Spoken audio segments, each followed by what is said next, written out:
সূরাতুন নিসার ২য় আয়াতে আল্লাহ বলছেন যে ওয়াতুল ইয়াতামা আর এতিমদেরকে দিয়ে দাও আমওয়ালাহুম তাদের ধন সম্পদ, এতিমদেরকে তাদের ধন সম্পদ দিয়ে দাও আর খারাপ সম্পদের সাথে তাদের ভালো সম্পদকে তোমরা মিশ্রিত করো না। ওয়ালা তাতাবাদ্দালুল খাবিসা বিত-তাইয়্যিব ওয়ালা তাকুলু আমওয়ালাহুম ইলা আমওয়ালিকুম, তোমাদের ধন সম্পদের সাথে তাদের ধনসম্পদ মিশিয়ে গ্রাস করো না।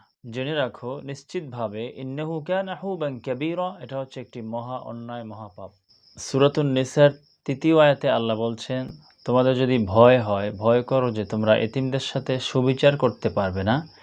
বিবাহের ক্ষেত্রে বলা হয়েছে যদি তোমরা আশঙ্কা করো যে তোমরা ন্যায় বিচার করতে পারবে না, তাহলে যাদেরকে তোমরা লালন পালন করেছো নিজেরা বিয়ে না করে অন্যদের কাছে বিয়ে দিয়ে দাও। আল্লাহ বলছেন ওয়া ইন খিফতুম আল্লা তুকসিতু ফিল ইয়াতামা, আর তোমরা যদি ভয় করো, আশঙ্কা করো যে আল্লা তুকসিতু তোমরা সুবিচার করতে পারবে না ফিল ইয়াতামা এতিম মেয়েদের প্রতি, তাদেরকে অন্য কোথাও বিয়ে দাও আর তোমরা নিজেরা বিয়ে করো তোমাদের পছন্দ মতো।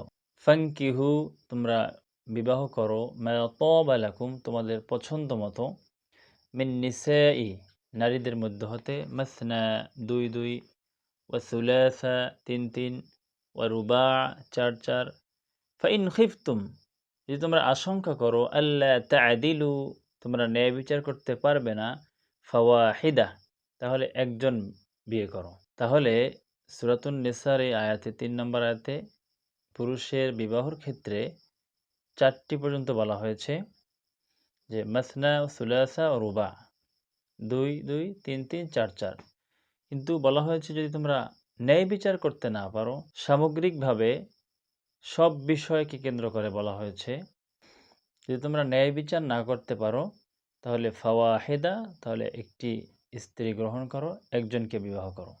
আও মা মালাকাত আইমানুকুম অথবা তোমাদের মালিকানাভুক্ত যে দাসী রয়েছে, তোমাদের অধিকারভুক্ত দাসীকে তোমরা বিয়ে করো।